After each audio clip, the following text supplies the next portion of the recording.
everyone, what's up? Welcome on section 51. I am DoseGeek and you are now watching the section 51 on YouTube. You are watching, yes, our channel of the channel, the official channel, section 51 on YouTube. Welcome to you and thank you again, thank you all for watching our YouTube channel every week, every day, when we make you discover new amazing videos. Of course, the videos where I am talking about different subjects and different mysteries, different unsolved mysteries, but also our other videos, including CGI the most of the time. So I see a lot of reactions of people saying in the comments of these videos, oh, it's fake, it's a well-made fake, please stop doing fake on YouTube. This doesn't help the cause, the ufology cause. I don't think, I'm not convinced that what we are doing on section 51 doesn't really help the ufology. On the opposite, I think that our work and all our videos help the ufology and all the researches on the subjects of UFO, on UFO sightings, etc., etc. Because you have to know that actually 99% of the videos, of the UFO videos you will find on YouTube are edited or manipulated videos, okay? The most part of them generally include CGI or are produced with visual effects, okay? You can't stop people putting always everyday videos on YouTube, on the internet, on social networks. But our work, when we are doing videos, and especially CGI videos on section 51, there is a reason. And moreover, there are more than one reason. The first reason is that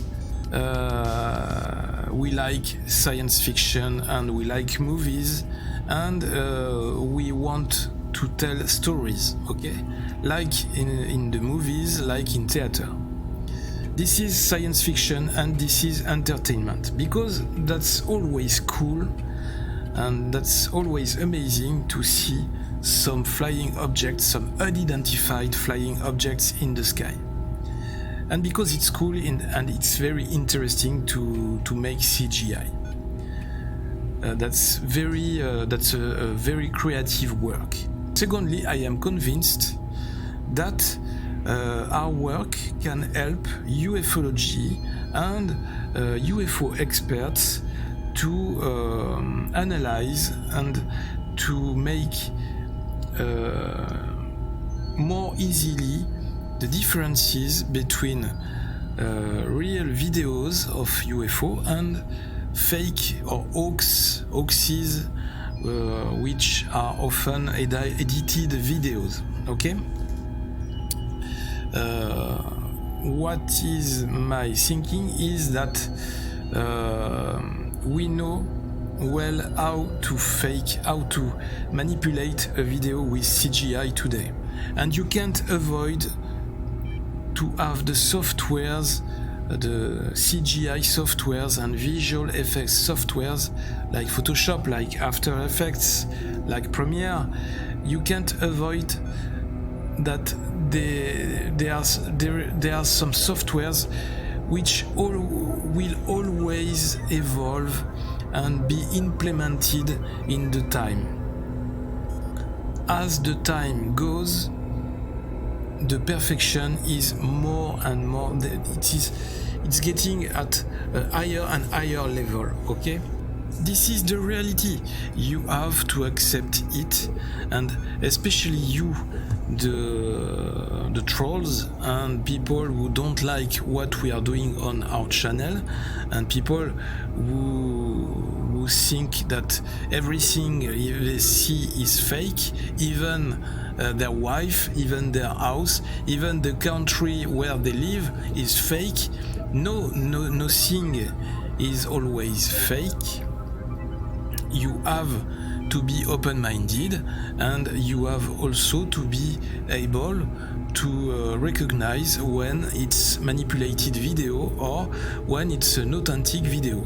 And our work, I think that our work can help our subscribers or the people on the internet who watch our videos. We can help them to recognize as the time goes. We can help them to recognize when it's a manipulated video or an authentic video. And you can see now, and for many years that Section 51 exists, you can see how is it today very easy to manipulate a video and to make a UFO video, to make a hoax video very believable, thanks to the software we use in the movie productions. Because that's only all we are doing, that's, and all the stuff we are using in this work, that's nothing but entertainment. You see, that's nothing but creativity and artistic creations. This is nothing but art and entertainment.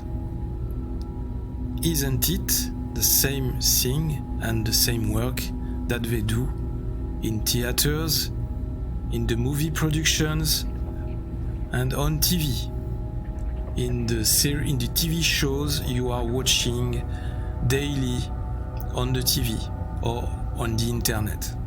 So I don't think that honestly we can be criticized for what we are doing, because when we are publishing new videos on the channel, and especially CGI videos, we are always honest with you and with the viewers, because we put in the title of the video CGI, meaning computer generated imagery, and also in the description of the video you can read that this is for entertainment and this is a simulation to see what if people were in the case where they would be the witness of a UFO sighting, and if they could film it, what would it be like? Okay?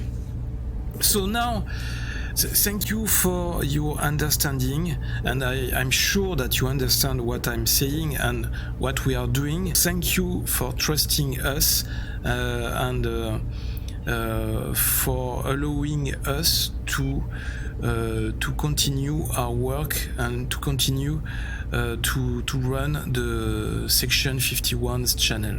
Thank you every one of you for having open-minded on all these questions. Thank you very much. I nearly would say Section 51's matters. And now let's get back to today's subject, which deals with the ruins of Japan's Yonaguni. The Japan's Yonaguni ruins that may hold the key to a sunken civilization. That must be very interesting. I'm curious to see all this, to discover this with you. So, please let me invite you to enter the internet with me right now. Okay, we are back. And we are on the website Gaia.com, Gaia, which means the Earth. And this is an article published on October 16th of 2019. The title is, as you can read it, Japan's Yonaguni ruins may hold the key to a sunken civilization. That directly refers to ancient civilizations and maybe ancient aliens or ancient astronauts who could have visited Earth in a very distant time. So we have a very beautiful illustration here.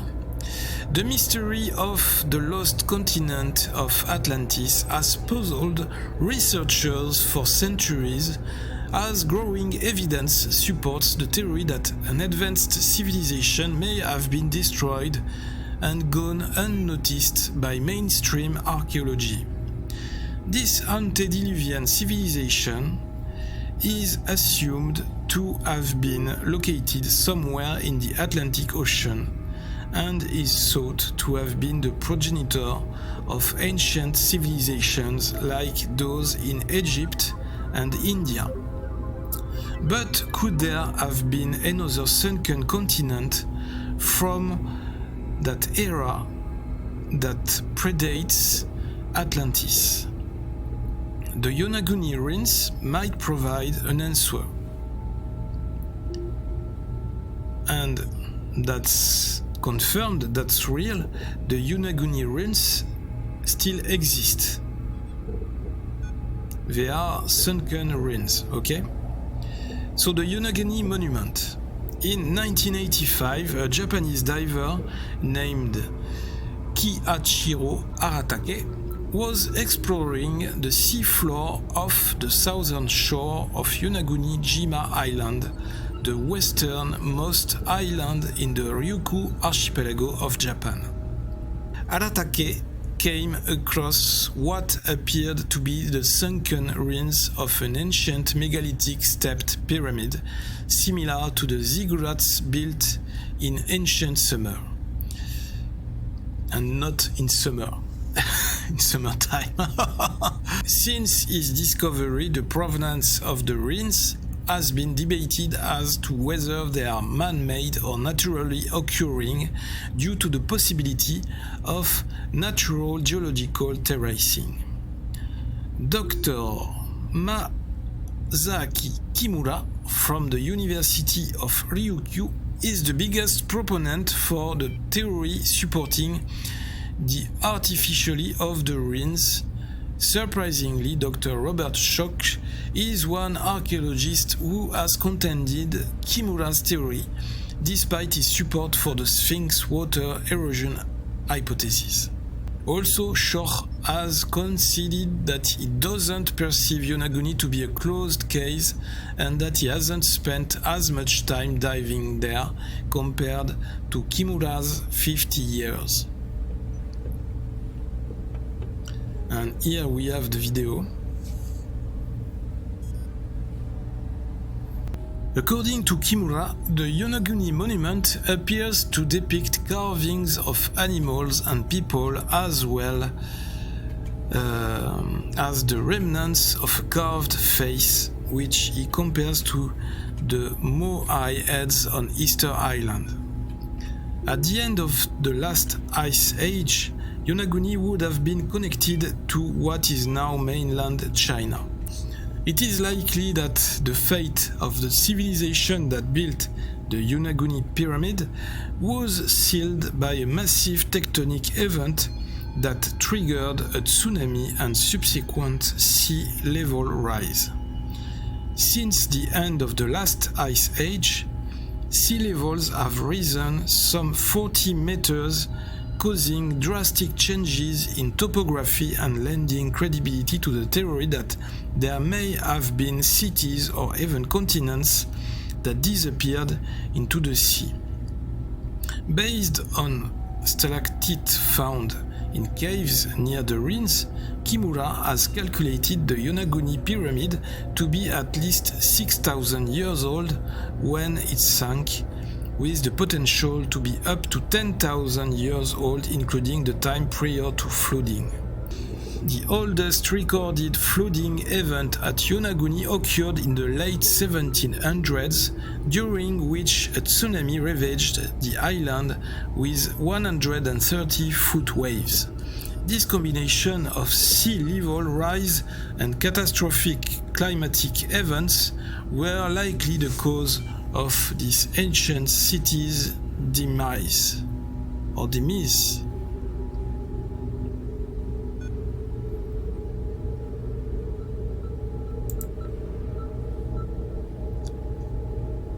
An interesting discovery has been made when looking at the orientation of the angles in the Yonaguni ruins. One researcher believes that the radial lines, when extended out from the ruins which are there in the center, might potentially outline a territory in the Pacific. This theory employs geoglyphology, or the study of coded maps and messaging in ancient geoglyphs, and has drawn out the radial lines of the Yonaguni ruins. The Faram Research Foundation's work shows lines that depict a map very similar to the territory sought after by Japan during World War II. Wait a minute, are you saying that all these lines would be the limits of a giant territory, a giant city?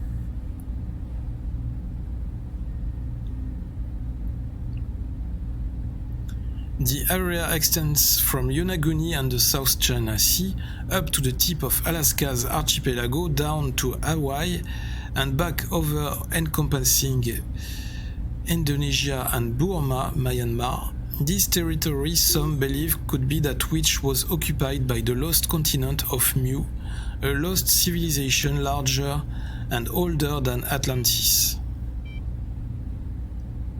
This is a bit huge, I believe.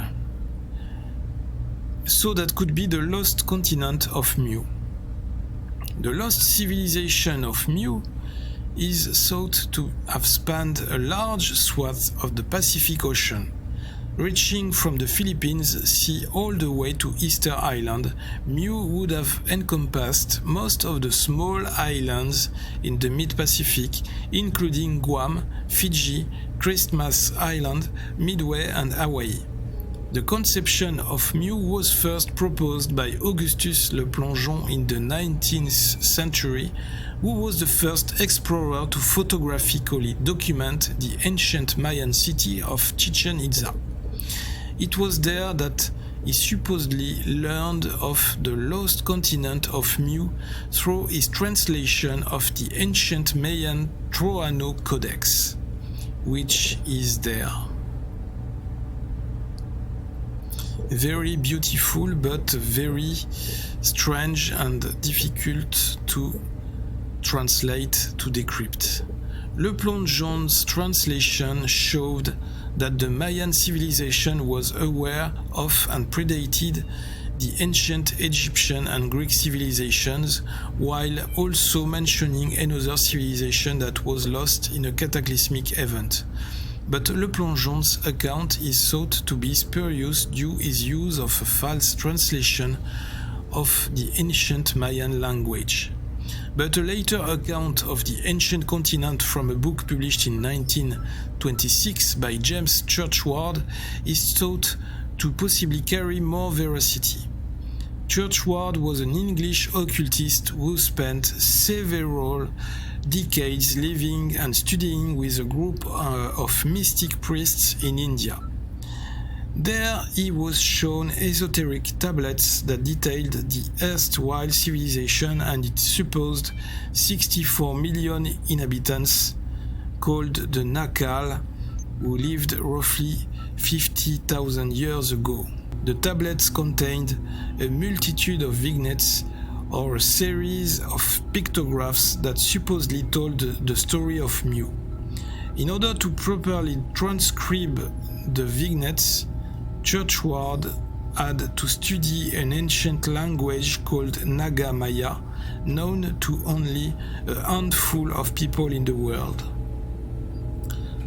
Although it's difficult to conceive of a continent this size to have just disappeared underwater, some believe that the Yonaguni monument may be a key to the explanation. So Churchward's translation didn't garner as much notoriety as the Search of Atlantis. Some believe his interpretation of Mu to be one in the same with the lost city of Lemuria, another city, popularized by Russian theosophist Elena Blavatsky. Blavatsky's depiction of the Lemurian people shares many similarities with Churchward's account that she also claims to have learned from an esoteric text given to her by Indian Mahatmas. Were Lemuria and Mu one in the same, or two disparate, ancient civilizations that fostered the mysteriously advanced ancient cultures we are aware of today? While we have been obsessed with the search for Atlantis, it appears that there could be evidence of an older society that may hold clues to the knowledge of our ancient ancestors.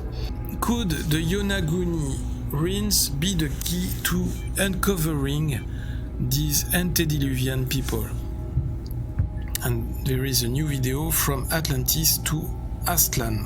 One of the interesting parts of this was the mythology behind the Aztecs.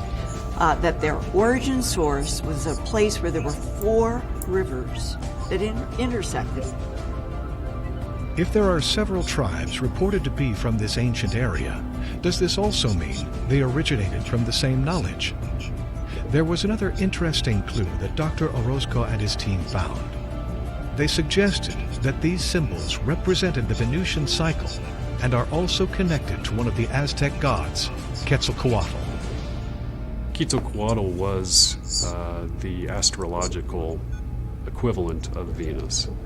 And when you study ancient cultures, the movements of Venus are extremely important for not only the planting of crops, but they could tell the cycles of time from the movements of Venus. The movements of Venus around our star are so precise that you can literally time everything by them in a society or a culture.